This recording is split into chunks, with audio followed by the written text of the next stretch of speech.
പിറ്റേന്ന് പ്രിയങ്കയ്ക്ക് ഹോസ്പിറ്റലിലും പ്രണവിന് ഓഫീസിലും പോകാനുള്ളത് കൊണ്ട് തിരികെ കാളിയാർ മഠത്തിൽ വന്ന് കുറച്ച് കഴിഞ്ഞതും അവർ വീട്ടിലേക്ക് പോയിരുന്നു. ബദ്രിയും രുദ്രയും വന്നിട്ട് പോയാൽ മതിയെന്ന് പറഞ്ഞു നോക്കിയെങ്കിലും നാളെ ഇവനെ ഓഫീസിൽ വെച്ച് കണ്ടോളാമെന്ന് പറഞ്ഞിറങ്ങി.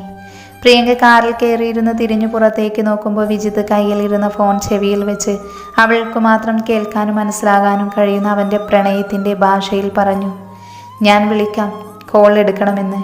അതിനവളൊന്ന് ചിരിച്ചുകൊണ്ട് തലയാട്ടി. കാറ് മുന്നോട്ട് ചലിക്കുമ്പോൾ അവൾ പ്രണവിൻ്റെ തോളിൽ ചാഞ്ഞു. തൻ്റെ അനിയത്തി പറയാതെ തന്നെ അവളുടെ മനസ്സ് മനസ്സിലാക്കുന്ന ഏട്ടന് അവളിലെ ഇപ്പോഴുള്ള സന്തോഷം എത്രമാത്രമുണ്ടെന്ന് അറിയാമായിരുന്നു. വാക്കുകൾ കൊണ്ട് തൻ്റെ ഏട്ടനോട് അവൾ നന്ദി പറഞ്ഞില്ലെങ്കിലും അവളുടെ കണ്ണിൽ നിന്നും അവൻ്റെ ഷർട്ടിൽ പതിച്ച 2 തുള്ളി കണ്ണുനീരിൽ അവൻ മനസ്സിലാക്കി അവൻ്റെ പെങ്ങളായ ഏട്ടനെ എത്രമാത്രം കടപ്പെട്ടിരിക്കുന്നു എന്ന്. അവൻ അവളുടെ നെറുകയിൽ ചുണ്ടുകൾ ചേർത്തു. ഒരു കരം കൊണ്ട് വണ്ടി ഓടിക്കുമ്പോഴും മറുകരം കൊണ്ട് തൻ്റെ പെങ്ങളെ അവൻ ഭദ്രമായി ചേർത്ത് പിടിച്ചു. വീടെത്തുന്നത് വരെയും അവൾ അവളുടെ ഏട്ടനോട് ചേർന്ന് തന്നെ ഇരുന്നു. റെസ്റ്റോറൻറ്റിൽ നിന്നും രുദ്രയെയും കൊണ്ട് തിരിച്ചു വീട്ടിലേക്ക് മടങ്ങും വഴി ചെറുതായി ചാറ്റൽ മഴയുണ്ടായിരുന്നു. രുദ്ര പുറത്തേക്ക് നോക്കിയിരിക്കുന്നുണ്ടെങ്കിലും ഇടയ്ക്കിടെ ഭദ്രയെയും പാളി നോക്കുന്നുണ്ട്. അവൾക്കുള്ളിൽ വല്ലാത്ത സന്തോഷം വന്ന് നിറയും പോലെ. ഭദ്രയ്ക്കൊപ്പം ഇങ്ങനെ മുന്നിലിരുന്നൊരു യാത്ര ആദ്യമായിട്ടാണ്.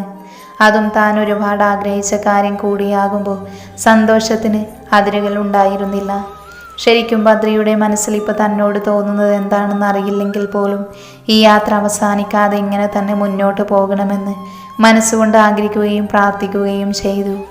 രുദ്രയുടെ പ്രാർത്ഥനയിലെ ആഗ്രഹത്തിൻ്റെ തീവ്രത അറിഞ്ഞുകൊണ്ടും ആവാം അവർ യാത്ര ചെയ്ത കാർ ഒരാളൊഴിഞ്ഞ വീതിയിലെത്തിയതും നിന്നു. ബദ്രി വേഗം കാറിൽ നിന്നും ഇറങ്ങി ഫ്രണ്ട് ബോണറ്റ് തുറന്നു നോക്കി. ഏറെ നേരം നോക്കിയിട്ടും കാർ സ്റ്റാർട്ടാവുന്നില്ലെന്ന് കണ്ടതും അവൻ ആഞ്ഞു ചവിട്ടി. രുദ്ര അവൻ്റെ പ്രവൃത്തി കണ്ട് കാറിൽ നിന്നും ഇറങ്ങി അവൻ്റെ അടുത്തേക്ക് വന്നു. എന്ത് സർ പറ്റിയേ? എന്തേലും പ്രോബ്ലം ഉണ്ടോ?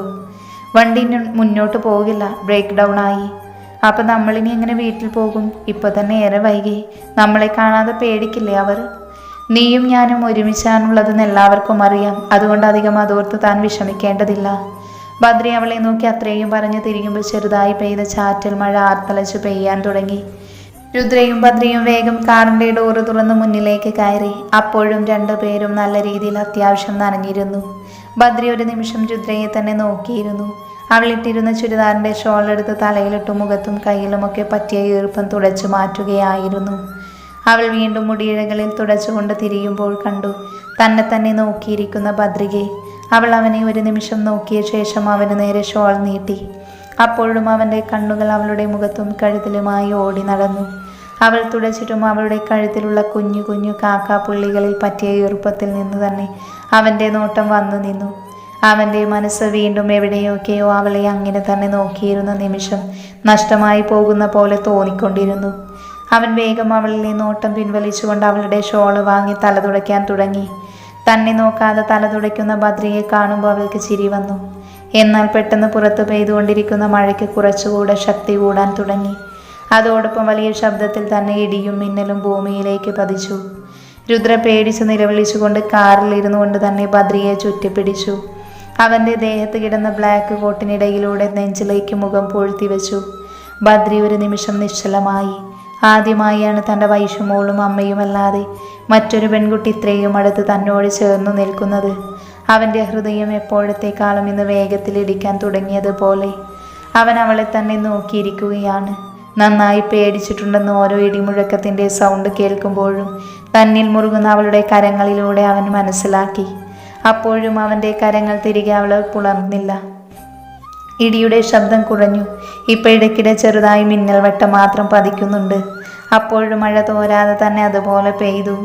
ബദ്രി തട്ടി വിളിച്ചു, ഡോ താൻ പേടിക്കണ്ട, ഇപ്പം അതൊക്കെ മാറിയിട്ടുണ്ട്, താനൊന്ന് എണീറ്റേ. എന്നാൽ രുദ്ര ഇല്ലെന്ന് പറഞ്ഞ് അതുപോലെ തന്നെ ചേർന്നിരുന്നു. ഒരു നിമിഷം അവൻ പോലും അറിയാതെ അവൾക്ക് വേണ്ടി ഒരു പുഞ്ചിരി അവൻ്റെ ചുണ്ടിൽ സ്ഥാനം പിടിച്ചു. ഒപ്പം അവൻ്റെ ഇടത്തെ കരം അവളെ അവനിലേക്ക് തന്നെ ചേർത്ത് പിടിച്ചിരുന്നു. വിജിത്ത് ഈ മഴയത്തും പ്രിയങ്കയെ വിളിച്ച് ഫോണിൽ സംസാരിക്കുകയായിരുന്നു. 2 പേർക്കും നഷ്ടപ്പെട്ടു പോയ പ്രണയം തിരിച്ചു കിട്ടിയ സന്തോഷമായിരുന്നു. എത്ര സംസാരിച്ചിട്ടും മതിയാവാത്തതുപോലെ തോന്നി. പെട്ടെന്നാണ് വിജിത്തിൻ്റെ റൂമിൻ്റെ ഡോർ ആരോ തട്ടുന്നതായി തോന്നിയത്. പ്രിയങ്കയോട് ഹോൾഡ് ചെയ്യാൻ പറഞ്ഞുകൊണ്ട് ഫോൺ ബെഡിലേക്ക് ഇട്ട ശേഷം അവൻ ഡോറ് തുറക്കുമ്പോൾ മുന്നിൽ ടെൻഷനോടെ നിൽക്കുന്ന വിജയലക്ഷ്മി. അമ്മ ഇതുവരെയും ഉറങ്ങിയില്ലേ? എനിക്ക് കിടന്നിട്ട് ഉറക്കം വരുന്നില്ല. ബദ്രിയും മോളും ഇതുവരെ വന്നില്ലല്ലോ. രണ്ടാളെയും വിളിച്ചിട്ട് കിട്ടുന്നില്ല. എനിക്കെന്തോ പേടിയാവുന്നു. അവർക്ക് വല്ലതും സംഭവിച്ചിട്ടുണ്ടാവുമോ ഇനി? എൻ്റെ അമ്മ ഇങ്ങനെ ആവശ്യമില്ലാത്ത ഓരോന്ന് ചിന്തിച്ചു കൂട്ടണ്ട. ഞങ്ങൾ പറഞ്ഞതല്ലേ ഏട്ടനും ഏട്ടത്തിയും ഒരുമിച്ചാണുള്ളതെന്ന്. പിന്നെ ഈ മഴയത്ത് വരാൻ പറ്റാതെ എവിടെയെങ്കിലും ഏട്ടത്തിയെയും കൊണ്ട് ഒതുങ്ങി നിൽപ്പുണ്ടാവും ഏട്ടൻ. എന്നാലും എന്തോ എനിക്ക് ഭയം പോലെ. ഇനി സിദ്ധൻ പറഞ്ഞ പോലെ എന്തേലും. അപ്പോഴേക്കും വിജിത്ത് അവരെ നോക്കി. ഇന്നലെ തൊട്ട് ശ്രദ്ധിക്കുക ഞാൻ അമ്മയിലെ ഈ മാറ്റം. അമ്പലത്തിൽ നിന്ന് വന്നത് മുതൽ അമ്മ എന്തോ മറയ്ക്കുന്നത് പോലെ, അതുപോലെ തന്നെ എന്തിനെയോ ഭയക്കുന്നത് പോലെയും തോന്നി. പറ, അമ്മയുടെ മനസ്സിലെന്താ കിടന്നുരുകുന്നത്? എന്നോടെങ്കിലും പറ. അതുകൊണ്ടാണ് ഏട്ടനും ഏട്ടത്തിയും വരാത്തതിൽ അമ്മയ്ക്ക് ഇത്രയും ടെൻഷൻ. പിന്നെ വിജയലക്ഷ്മി ഇന്നലെ സിദ്ധൻ പറഞ്ഞതെല്ലാം വിജയത്തിനോട് പറഞ്ഞു. ഏട്ടനെന്തെങ്കിലും പറ്റുമെന്ന് പേടിയാണെങ്കിൽ അത് വേണ്ട. പിന്നെ ഏട്ടത്തിക്കൊപ്പം ഏട്ടനുള്ളപ്പോൾ ഏട്ടനിൽ നിന്നും ആർക്കും ഏട്ടത്തിയെ കൊണ്ടുപോകാനാവില്ല. എല്ലാം ആ സിദ്ധൻ പറയും പോലെ നടക്കണമെന്നില്ലല്ലോ. വെറുതെ അമ്മ അതൊക്കെ ഓർത്തിരിക്കാതെ പോയി കിടക്ക്. നേരം ഒന്ന് പുലരട്ടെ. ഏട്ടൻ വന്നില്ലെങ്കിൽ ഞാനും പ്രണവേട്ടനും കൂടെ പോയിക്കോളാം രാവിലെ തന്നെ. അദ്ദേഹം ഇന്നുവരെ പറഞ്ഞിട്ടുള്ളതെല്ലാം നടന്നിട്ടേ ഉള്ളൂ. ഈ കുടുംബത്തിൽ നടക്കാൻ പോകുന്ന പല അനർത്ഥവും മുൻകൂട്ടി പറഞ്ഞിട്ടുള്ളപ്പോൾ എൻ്റെ ഏട്ടൻ തട്ടിക്കളഞ്ഞിട്ടേ ഉള്ളൂ. പക്ഷേ ഏട്ടൻ്റെയും ഏട്ടത്തിയുടെയും മരണത്തിലൂടെ മനസ്സിലായി അദ്ദേഹം പറഞ്ഞത് സത്യമെന്ന്. എനിക്കിന്നിനി സമാധാനത്തോടെ ഉറങ്ങാനാവില്ല, ബദ്രിയെയും മോളെയും കാണുന്നത് വരെ. തൽക്കാലം അമ്മയിന്ന് എനിക്കൊപ്പം കിടന്നാൽ മതി, ഒറ്റയ്ക്ക് കിടക്കണ്ട. അത്രയും പറഞ്ഞ് അവൻ അവരെ പിടിച്ചുകൊണ്ട് വന്ന് അകത്തെ ബെഡിലിരുത്തി. അതിനുശേഷം ഫോണെടുത്ത് ചെവിയോട് ചേർത്ത് പിടിച്ചുകൊണ്ട് പ്രിയങ്കയോട് നാളെ വിളിക്കാമെന്ന് പറഞ്ഞ് മേശപ്പുറത്തായി ഫോൺ വെച്ച ശേഷം വിജിത്ത് വന്ന് വിജയലക്ഷ്മിയുടെ മടിയിലായി കിടന്നു. അമ്മ കിടക്കുന്നില്ലേ? ഞാൻ കിടന്നോളാം, നീ ഉറങ്ങിക്കോ. അത്രയും പറഞ്ഞ് അവൻ്റെ തലമുടികളിൽ തഴുകുമ്പോൾ തൻ്റെ അമ്മയുടെ കരങ്ങൾ പിടിച്ച് അവൻ മുത്തിയ ശേഷം അതിനെ നെഞ്ചോട് ചേർത്ത് വെച്ച് കണ്ണുകൾ അടച്ചു. അപ്പോഴും അവരുടെ മനസ്സ് ബദ്രിയെയും രുദ്രയെയും ഓർത്ത് പിടഞ്ഞുകൊണ്ട് തന്നെ ഇരുന്നു. ഏറെ നേരത്തിനു ശേഷം ബദ്രി അവളിനെ പിടിവിട്ടുകൊണ്ട് നോക്കുമ്പോൾ രുദ്ര ഉറങ്ങിയിരുന്നു. അപ്പോഴും അവൾ അവനെ പിടിച്ച പിടി അതുപോലെ തന്നെ ഉണ്ടായിരുന്നു. എങ്കിലും ആദ്യത്തെ പോലെ ശക്തിയുള്ളതായിരുന്നില്ല. ഒരു നിമിഷം അവൻ അവളെ തന്നെ നോക്കി. ഒരു പൂച്ച കുഞ്ഞിനെ പോലെ തൻ്റെ നെഞ്ചിൽ തല ചേർത്ത് വെച്ചുറങ്ങുന്ന രുദ്രയെ. അവളുടെ ചുണ്ടിൽ ഇപ്പോഴും ഒരു പുഞ്ചിരി വിരിഞ്ഞു വന്നിരുന്നു. അവൻ അവളുടെ മുഖത്ത് നിന്നും കണ്ണെടുക്കാനേ തോന്നിയില്ല. അവൻ അവളെ തന്നെ ഏറെ നേരം നോക്കിയിരുന്നു. ഇടയ്ക്കിടെ അവളുടെ മുഖത്തേക്ക് പാറി വീഴുന്ന മുടിയിഴകളെ അവൻ മാടിയൊതുക്കി വെക്കുകയും ചെയ്തു. ഇടയ്ക്ക് അവൻ്റെ കണ്ണുകൾ ഉറക്കത്തിലേക്ക് വഴുതി പോകുന്നത് അറിഞ്ഞതും അവൻ അവളെ ഇറുകെ ചേർത്ത് പിടിച്ചുകൊണ്ട് സീറ്റിലേക്ക് തലചായ്ച്ചു വെച്ച് കണ്ണുകൾ അടച്ചു. അപ്പോഴും അവൻ്റെ കൈകൾ ശക്തിയോടെ തന്നെ അവളിൽ മുറുകിയിരുന്നു. രാവിലെ ആദ്യം ബദ്രിയാണ് കണ്ണു തുറന്നത്. ബദ്രിയുടെ ദേഹത്ത് കിടന്ന കോട്ടിപ്പോൾ രുദ്രയുടെ ദേഹത്ത് കിടപ്പുണ്ട്. ഇന്നലെ ഇടയ്ക്ക് കണ്ണു തുറക്കുമ്പോൾ കാറിലെ AC-യുടെ തണുപ്പും പുറത്തെ മഴയുടെ തണുപ്പും കൊണ്ട് അവൾ നന്നായി ഉറക്കത്തിൽ വിറയ്ക്കുന്നുണ്ടായിരുന്നു. കാറിലെ AC കുറച്ച ശേഷം അവൾക്ക് അവൻ്റെ കോട്ടെടുത്ത് ശരീരത്തിലൂടെ പുതച്ച ശേഷം വീണ്ടും അവൻ്റെ നെഞ്ചിൽ ചേർത്തു കിടത്തിയ ശേഷമാണ് പിന്നെയും കണ്ണുകൾ അടച്ചത്. അതൊക്കെ ഓർക്കുമ്പോൾ വീണ്ടും അവൾക്കായി അവൻ്റെ ചുണ്ടിലൊരു പുഞ്ചിരി വിരിഞ്ഞു. താൻ വിചാരിച്ചതിലും വിപരീതമായി തൻ്റെ ലൈഫ് പോകുന്നതിനെക്കുറിച്ച് അവൻ ഓർത്തു. ആരെ തൻ്റെ ലൈഫിൽ നിന്നും അകറ്റണമെന്ന് കരുതിയോ അവൾ ഇന്ന് തൻ്റെ നെഞ്ചിലെ ചൂടേറ്റുറങ്ങുന്നു. മുൻപത്തെ പോലെ അവളോട് ദേഷ്യം തോന്നിയില്ല. അവൾക്ക് മുൻപിൽ ദേഷ്യത്തിൻ്റെ മുഖംമൂടി അണിയാൻ നോക്കുമ്പോഴെല്ലാം തന്നെ ആ ദേഷ്യത്തിന് പോലും അല്പം ആയുസ് മാത്രമേ നിലനിന്നുള്ളൂ. തനിക്ക് അവളോട് മുൻപുള്ള സമീപനങ്ങളിൽ നിന്നും ഒരുപാട് മാറ്റമുണ്ടായിരിക്കുന്നു. ബദ്രിയുടെ മനസ്സിനോട് അവൻ തന്നെ ചോദിച്ചു, ഞാൻ ഇവളെ സ്നേഹിക്കണോ എന്ന്. മനസ്സ് വേണമെന്നും വേണ്ട എന്നും ഒരുപോലെ പറയുന്നുണ്ടായിരുന്നു. അതിന് കാരണം അവൻ അവളെ അളവറ്റ് സ്നേഹിക്കാൻ തുടങ്ങിയാൽ അവളും തന്നിൽ നിന്ന് അകന്നു പോകുമോ എന്ന പേടിയാണ് അവനെ അവനിൽ നിന്നും പിന്നോട്ട് വലിക്കുന്നത്. ഇനിയും ഒരു നഷ്ടം കൂടി വരുത്താൻ അവൻ തയ്യാറായിരുന്നില്ല. അവനറിയാം അവളെ സ്നേഹിച്ചു തുടങ്ങിയാൽ ഒരിക്കലും അവളിൽ നിന്നും അകന്നു പോകാൻ കഴിയില്ലെന്ന്. ഇനി അവളായി പോകുന്നെന്ന് പറഞ്ഞാലും വിഴാതെ കൂടെ നിർത്തും. പക്ഷേ വിധി അതെന്നും തന്നിൽ നിന്നും എല്ലാം തട്ടിപ്പറിച്ചിട്ടേ ഉള്ളൂ. താൻ കാരണം തൻ്റെ ലൈഫിലേക്ക് ഒന്നും അറിയാതെ വന്നുപെട്ടവൾക്ക് അവൻ കാരണമൊന്നും സംഭവിക്കരുതേ എന്ന ആഗ്രഹമുള്ളൂ. അവളുടെ സന്തോഷം അവളുടെ ഫ്രണ്ട്സാണ്. എന്നോടുള്ള ഇഷ്ടം കൊണ്ട് എന്നെ സ്നേഹിക്കുന്നവർ അവളെ എന്നിൽ ചേർത്ത് വയ്ക്കാൻ നോക്കുന്നതാണ്. ചിലപ്പോൾ ഇഷ്ടമല്ലെങ്കിൽ കൂടെ അവൾ അവരുടെ ഇഷ്ടത്തിന് നിന്നു കൊടുക്കുന്നതാണെങ്കിലോ. അവൾ തന്നെ അന്ന് ഹോസ്പിറ്റൽ വെച്ച് പറഞ്ഞതല്ലേ, 6 മാസം കഴിഞ്ഞ് ഞാൻ അവൾക്ക് ഡിവോഴ്സ് കൊടുക്കുമ്പോൾ പ്രണവും ഋഷിയും പറയുന്ന ആരെ വേണമെങ്കിലും മാരേജ് ചെയ്യുമെന്ന്. ഇനി വിശാൽ അവനായിരിക്കുമോ അത്? എനിക്ക് മുൻപേ ഇവളുടെ മനസ്സിൽ വിശാലായിരുന്നിരിക്കുമോ? അതാണോ ഇവൾ പോകുന്നിടത്തൊക്കെ അവനെത്തുന്നത്? അന്ന് അവൻ ഇവളോട് ഇഷ്ടം തുറന്നു പറഞ്ഞത്? ബദ്രിയുടെ മനസ്സ് പല പല ചിന്തകൾ കൊണ്ട് ഉഴറി.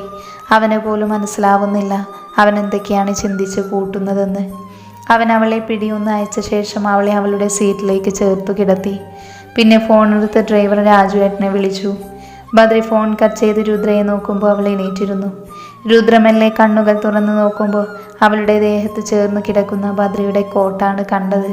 അവൾ അതിൽ മുറുക്കെ പിടിച്ചുകൊണ്ട് അവനെ ഒന്ന് നോക്കി. ബദ്രി അവളിലെ നോട്ടം മാറ്റി സീറ്റിലേക്ക് തല ചേർത്തിരുന്നു. ഏറെ നേരത്തെ മൗനത്തിന് ശേഷം രുദ്ര തന്നെ ചോദിച്ചു, നമ്മളിനി എങ്ങനെയാ വീട്ടിൽ പോകുന്നേ? എല്ലാവരും നമ്മളെ കാണാതെ വിഷമിച്ചിട്ടുണ്ടാവും. ഞാൻ രാജുവേട്ടനെ വിളിച്ച് പറഞ്ഞിട്ടുണ്ട്, വരും. രുദ്ര ബദ്രിയെ ഒന്ന് നോക്കിയ ശേഷം ആ കോട്ട് ഊരി മാറ്റാൻ ഒരുങ്ങിയതും അവളെ നോക്കാതെ പറഞ്ഞു, അത് ഊരി മാറ്റണ്ട, കിടന്നോട്ടെ. പിന്നെ അവൾ അവനെ നോക്കിയൊന്ന് പുഞ്ചിരിച്ച ശേഷം അവൻ്റെ കോട്ടിലേക്ക് മുഖം അടുപ്പിച്ചു. അവൻ്റെ പെർഫ്യൂമും ഗന്ധം അവളുടെ നാസികയിലേക്ക് തുളച്ചു കയറി. മുന്നിലൊരു വാഹനത്തിൻ്റെ സൗണ്ട് കേട്ടതും അവൾ തല ഉയർത്തി അങ്ങോട്ട് നോക്കി. ഒപ്പം ബദ്രിയും. ബദ്രി കാറിൽ നിന്നും ഇറങ്ങി മുന്നോട്ട് പോകുമ്പോൾ പിന്നാലെ തന്നെ രുദ്രയും കാറിൽ നിന്നിറങ്ങി. മോനെ, വർക്ക്ഷോപ്പിൽ ഞാൻ വിളിച്ചു പറഞ്ഞിട്ടുണ്ട്, കുറച്ച് കഴിയുമ്പോൾ അവർ വന്ന് നന്നാക്കിക്കോളുമെന്നാ പറഞ്ഞേ. ഞാൻ കാർ ശരിയാക്കി വന്നോളാം, മോൻ മോളെയും കൊണ്ട് പോയിക്കോളൂ. അത്രയും പറഞ്ഞ് രാജു വന്ന കാറിൻ്റെ കീ അവന് നേരെ നീട്ടിക്കൊണ്ട് പറയുമ്പോൾ അത് വാങ്ങിയ ശേഷം ബദ്രി പേഴ്സിൽ നിന്നും കുറച്ച് ക്യാഷ് എടുത്ത് അയാളുടെ കയ്യിൽ വെച്ചു കൊടുത്തു. കൂടുതൽ എന്തെങ്കിലും ആയാൽ രാജുവേട്ടൻ നിന്നെ വിളിച്ചാൽ മതി. ശരി മോനെ. ബദ്രി തിരിഞ്ഞ് രുദ്രയെ നോക്കി. അവൾ അവൻ്റെ അടുത്തേക്കായി വന്നു. പിന്നെ അവളെ നോക്കാതെ അവൻ ചെന്ന് കാറിൽ കയറിയതും രാജുവേട്ടനോട് യാത്ര പറഞ്ഞ് രുദ്രയും കാറിലേക്ക് കയറി. വീടെത്തുന്നതുവരെ ആരുമൊന്നും മിണ്ടിയില്ല. പക്ഷേ ഇടയ്ക്കിടെ രുദ്ര അറിയാതെ അവളിലേക്ക് ബദ്രിയുടെ കണ്ണുകൾ എത്തിയെങ്കിലും അവളിലെ തന്നിലേക്ക് നീണ്ടുവരുന്ന നോട്ടങ്ങളെല്ലാം അവൻ അറിയുന്നുണ്ടായിരുന്നു. പുറത്തെ കാറിൻ്റെ സൗണ്ട് കേട്ടതും വിജയലക്ഷ്മിയും വിജിത്തും വൈഷുവും കൂടെ അങ്ങോട്ടേക്ക് ഓടിയെത്തി. കാറിൽ നിന്നും ഇറങ്ങുന്ന ബദ്രിയെയും രുദ്രയെയും കാണുമ്പോൾ തന്നെ എല്ലാവരുടെയും മനസ്സിൽ സന്തോഷം നിറഞ്ഞു. വിജയലക്ഷ്മി ബദ്രിയുടെയും രുദ്രയുടെയും അടുത്തേക്ക് വന്നുകൊണ്ട് രണ്ടുപേരുടെയും കരങ്ങളും അവരുടെ കരങ്ങൾക്കുള്ളിലാക്കിക്കൊണ്ട് ചോദിച്ചു, രണ്ടുപേരെയും ഇന്നലെ കാണാതെ വന്നപ്പോൾ ഞാൻ എന്തുമാത്രം ഉരുകിയെന്നോ. നിങ്ങൾ രണ്ടാളെയും വിളിച്ചിട്ടാണെങ്കിൽ കിട്ടിയതുമില്ല. നീയും മോളും ഒരുമിച്ചുണ്ടെന്നറിയാം, എങ്കിലും എന്തോ ഒരു ഭയം പോലെ. ഏട്ടനും ഏട്ടത്തെയും വന്നില്ലെന്ന് പറഞ്ഞ് ഇന്നലെ ഈ അമ്മ എന്നെ ഒരുപോലെ കണ്ണടക്കാൻ സമ്മതിച്ചിട്ടില്ല. ഞാനൊന്ന് ഉറങ്ങി വരുമ്പോഴേക്കും വിളിച്ചു വീണ്ടും ഏട്ടനെയും ഏട്ടത്തെയും പറ്റി ടെൻഷനാവും. ഞാൻ പറഞ്ഞതാ അമ്മ ഇങ്ങനെ ടെൻഷൻ ആവേണ്ടതില്ലെന്ന്. എവിടെ കേൾക്കാൻ. ഞാൻ ഏട്ടനെ തിരക്കി രാവിലെ ഇറങ്ങാൻ നിന്നതാ. അപ്പോഴാണ് ഏട്ടൻ രാജുവേട്ടനെ വിളിച്ച് കാര്യം പറഞ്ഞത്. ശരിക്കും അപ്പോഴാണ് ഇവിടെ ഒരാൾക്ക് സമാധാനമായത്. ആ നേരം തൊട്ട് ഇവിടെ ഇരിക്കുക, രണ്ടാളും വരുന്നത് നോക്കി. എൻ്റെ അമ്മേ, ഞാൻ വിളിച്ചപ്പോൾ പറഞ്ഞതല്ലേ ഇവൾ എനിക്കൊപ്പമാണ് ഉള്ളതെന്ന്. പിന്നെ ഇന്നലെ വഴിക്ക് വെച്ച് മഴയും ഒപ്പം കാറും കൂടെ പഞ്ചറായി. മഴ ആയതുകൊണ്ട് സിഗ്നലും കിട്ടിയില്ല, അതാണ് വിളിക്കാഞ്ഞേ. പിന്നെ എന്തായാലും രാവിലെ ഞങ്ങൾ ഇങ്ങോട്ടേക്ക് തന്നെയല്ലേ വരുന്നേ. ബദ്രി അത്രയും പറഞ്ഞ് തിരിയുമ്പോൾ രുദ്ര തുമ്മുകയായിരുന്നു. അയ്യോ, എന്തു പറ്റി മോളെ? വിജയലക്ഷ്മി അവളെ നോക്കി ചോദിച്ചു. എന്നാൽ അതിനുള്ള മറുപടി ബദ്രിയാണ് പറഞ്ഞത്. ഇന്നലെ ചെറുതായി മഴ നനഞ്ഞിരുന്നു, അതിൻ്റെയാവും. വിജയലക്ഷ്മി വേഗം രുദ്രയുടെ നെറ്റിൽ കൈവച്ച് നോക്കി. ചെറിയ ചൂടുണ്ട് മോൾക്ക്. പനി കൂടും മുൻപ് അമ്മ നല്ലൊരു ആവി തരാം, അത് പിടിച്ചിട്ട് എന്തേലും കഴിച്ചിട്ട് മോള് കിടന്നാൽ മതി.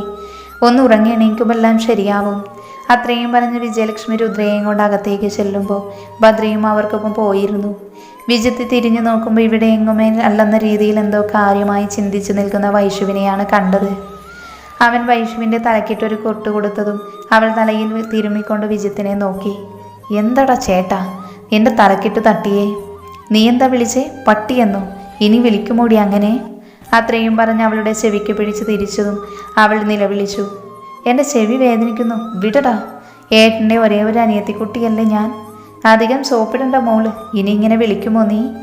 ഇല്ല, ഇനി ഞാൻ വിളിക്കില്ല, പോരെ പ്ലീസ്. ഏട്ടാ, ഇപ്പോഴത്തേക്ക് വിട്ടേക്ക്, എനിക്ക് ശരിക്കും നന്നായി വേദനിക്കുക. അപ്പോഴേക്കും അവൻ അവളിലെ പിടിവിട്ടു. എന്നാലും ഏട്ടനെന്ത് പണിയെ കാണിച്ചേ? കണ്ടോ എൻ്റെ ചെവി തടിച്ചു കയറിയെന്ന് തോന്നുന്നു. അവൾ തൻ്റെ ചെവി പിടിച്ചു നോക്കി പറഞ്ഞു. നേരം വെളുക്കുമ്പോൾ ചുറ്റും ആൾക്കാരുള്ളതുപോലെ നോക്കാതെ സ്വപ്നലോകത്ത് നിന്നാലേ ഇതുപോലെ ചെവിക്ക് പിടിച്ച് തിരിച്ചെന്നിരിക്കും. ഓ, അതുകൊണ്ടായിരുന്നു ഏട്ടനെൻ്റെ ചെവി പിടിച്ച് നോക്കിയത്. ഞാൻ ഒരു കാര്യം ഇങ്ങനെ ആലോചിക്കുമായിരുന്നു. എന്ത് കാര്യം ഇത്രയും മാത്രം കാര്യമായി ആലോചിക്കാൻ ഇവിടെ ഉണ്ടായത്? അത് പിന്നെ ഏട്ടൻ ശ്രദ്ധിച്ചില്ലേ? ബദ്രിയേട്ടൻ ഇട്ടിരുന്ന കോട്ട് രുദ്ര ചേച്ചിയുടെ ദേഹത്ത് കിടന്നത്. അതും ഏട്ടൻ്റെ ഫേവറേറ്റ് കളറിലുള്ള ബ്ലാക്ക് കോട്ട് തന്നെ. ഏട്ടന് ഓർമ്മയുണ്ടോ, മുൻപ് ഈ കോട്ട് ഏട്ടൻ അറിയാതെ ഏട്ടൻ എടുത്തിട്ട് അതിലെന്തോ പറ്റിയെന്ന് പറഞ്ഞ് ബഹളമുണ്ടാക്കിയത്? അങ്ങനെയുള്ള ഏട്ടൻ്റെ കോട്ട് ഇട്ടിരിക്കുന്നത് ഏട്ടത്തി. അപ്പോൾ ഇതിൻ്റെ അർത്ഥം ഏട്ടന് ഏട്ടത്തിയോട് മുഹബത്ത് കൂടി എന്നല്ലേ? നിനക്കിപ്പോഴാണോ ആ സംശയം തോന്നി തുടങ്ങിയത്? എനിക്കും പ്രണവേട്ടനും കുറച്ച് നേരത്തെ തന്നെ തോന്നി തുടങ്ങിയതാണ്. എന്നിട്ട് എന്നോട് പറയാത്തതെന്തേ? അന്ന് നിന്നോടും പ്രിയങ്കയോടും കൂടെ എല്ലാവരും പറഞ്ഞേ. അന്ന് ജാടയിട്ട് നമ്മൾ പറയുന്നത് മൈൻഡാക്കാതെ നിന്നപ്പോൾ ഓർക്കണമായിരുന്നു. ഓഹോ, അപ്പോൾ ഇങ്ങനെയൊക്കെ ആയോ? പിന്നെ ഏട്ടനും ഏട്ടത്തിയും എന്തെങ്കിലും സംസാരിക്കാൻ പോകുമ്പോൾ ഇനി അതിൻ്റെ ഇടയിൽ കയറി നീയായി കുളമാക്കാൻ നിൽക്കണ്ട, കേട്ടല്ലോ? ഞാൻ ഇടയ്ക്ക് കയറും. അവരെ ഒരുമിപ്പിക്കണമെങ്കിൽ അതൊക്കെ വേണം. അവസാനം അവരെ പിരിച്ച് രണ്ടാക്കാതിരുന്നാൽ മതി. നീ ആയതുകൊണ്ട് തീരെ വിശ്വാസം പോരെനിക്ക്. എന്നെ വിശ്വസിക്കണ്ട കേട്ടോടാ പൊട്ടിയേട്ടാ. അത്രയും പറഞ്ഞിട്ട് വൈശു ഓടുമ്പോൾ പിന്നാലെ വിജിത്തും ചെന്നു. നിന്നെ ഇന്ന് ഞാൻ ശരിയാക്കിയടി കാലത്തി. അത്രയും പറഞ്ഞ് അവൾക്ക് പിന്നാലെ വിജിത്ത് ചെല്ലുമ്പോൾ അവൾ ഓടുമ്പോഴും വിളിച്ച് പറയുന്നുണ്ടായിരുന്നു, പോടാ പട്ടിയേട്ടാ എന്ന്. എൻ്റെ പുറകെ വന്നിട്ട് കാര്യമില്ല, എന്നെ കിട്ടില്ല എന്ന്.